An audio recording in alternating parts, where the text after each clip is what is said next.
Welcome back. You're watching The Rundown, taking a look at Kauffman Stadium in KC, where it's the Indians and the Royals tonight, and the big league debut of the youngster, the lefty, Daniel Lynch. Lynch ranked number 24 on MLB.com's top 100 prospect list. He was one of 4 college pitchers drafted by Kansas City in the first round of the 2018 MLB entry draft. John Hart's joining us now. Pleasure to have you on the show with us here on The Rundown. Tom, I want to talk to you first. Seeing this Daniel Lynch kind of reminds you of somebody else we've seen in the big leagues. Who is that comparison to? Well, let's see. 6'6", 200 pounds, first-round pick, college pitcher, left-handed. Sounds exactly like Mark Mulder. Remember him? Those great I've heard of him, teams? yes.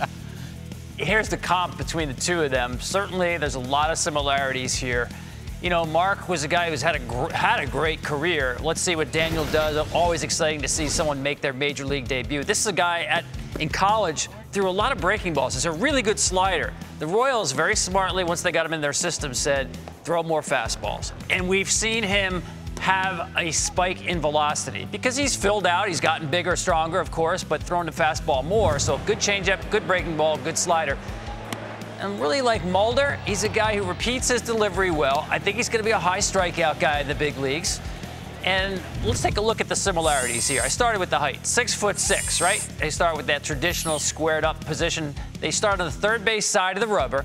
And watch their stride here. It's going to be a little bit crossbody here. They keep the front side of the shoulder really square to the hitter. Here's the stride now where they're coming across a little bit crossfire. Now, Mulder was a little bit more athletic, so he landed a little better on his front side. You see, Daniel has a tendency to spin off his heel. You see him sometimes land on that front foot, and he'll go back on his heel and spin, right? A lot of times, and I've talked to Walker Buehler about this, you really need to strengthen your glutes and quads and legs. The front side absorbs so much force in the delivery. Right now, he's more spinning off there. You saw where Mark Mulder, a little stronger, was able to just plant that foot, land there softly but firmly, and I think that leads to better control. So we'll see. I mean, Randy Johnson, great example of a guy who spun off his heel early on. He figured that out, and he was lights out. Took him a while. Big guys, as you know, John, tend to take a little bit longer to lock in those mechanics. Yeah, that's a great comp there with Mark Mulder. I know when he came up, they had he and Zito, and Mulder really was the guy. I mean, this guy had the best stuff, and there are some similarities with the delivery. You know, and you bring up a good point. I mean, it's a young pitcher. This is great for Kansas City. I mean, obviously, they've got Brady Singer was one of the guys that they brought up. He's into that rotation.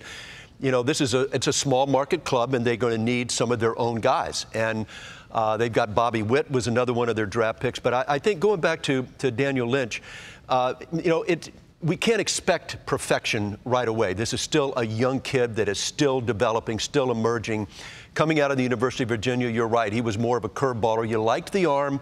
You weren't sure if the fastball was big. I think that's why he probably backed up to pick 34, because you liked the body. You projected that the fastball was going to come. And what we're seeing now with this guy is the fastball's up where he's pitching 94, 93, 95. He can go get 97, 98, and it makes the rest of his stuff better. The one thing that he does have is he's able to throw that curveball for strikes. I think the slider is his out pitch, and he's got a good changeup. So it's a good 4-pitch mix. It's a good body. It's a young pitcher. And again, for a club like Kansas City, they're going to be reliant on these young pitchers coming. Right now, they're developing Josh Stomot at the end of the game as a closer. That's another one of their draft picks. And it's such a fun club because they have such a nice core that's there. They made some good additions this winter after losing. You know, they had 4 straight losing seasons after winning, and they had, you know, by getting Santana and bringing him along, trading for Benintendi to go with some of their core players. This is going to be another core piece, and I think when they're ready to win, which might be now, this is the kind of pitcher that can pitch a postseason start for you. He's got that kind of stuff. And you know all the drafts that you went through, you have a little more certainty with college players than high school players. So in 2018, when the Royals were kind of scuffling, I think they jump-started their rebuild, or at least shortened it, by going heavy college. Their first 11 picks that year, all college players. And we saw that board there, 4 in the first round. They actually have tonight on their 26-man roster 3 of those 4 picks from 3 years ago on the major league roster. That's pretty impressive. So I like the blueprint there. And now look at the Royals with a veteran catcher behind the plate in Sal Perez, catching these young pitchers, homegrown. I think they've really accelerated their timetable to rebuild and contend. They have, and again, I'm just going to jump in on Sal Perez. There was some industry thought of, what, you gave this guy 4 years at $80 million?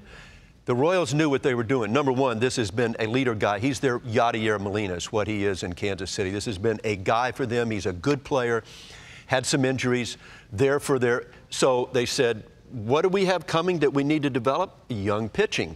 Who do we want back there doing it? We want Sal Perez. He's getting it done. That's you know, sure. Jamison, the interesting thing about Lynch, too, is because of COVID and the protocols, he doesn't have the kind of competitive innings professionally that you would normally have when you promote a guy to the big leagues for his first start. Thrown right to the fire tonight, then. It's really tough because pitching in these alternate camps, they're not really games. They're simulated games. You don't have the same kind of energy pressure as facing another team, umpires, 2 decks to the stadium, right? He's getting there really almost like a kid out of high school. Does that bode well for him tonight? Maybe not knowing what you don't know? Just well, he's a savvy kid. I wouldn't worry about him handling the emotions. I think it's more about, and John can speak to this, as a club, you like to have a little more professional innings under a guy's belt. The comparison to Mark Mulder, I'll go back to that. Daniel's 24 years, 167 days right now, making his major league debut.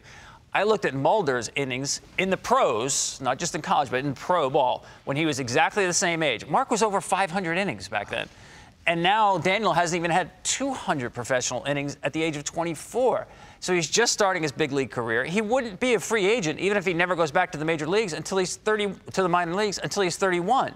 So COVID has an impact on a lot of players, minor league players we know haven't played in a year and a half, but especially pitchers and not getting those innings under their belt.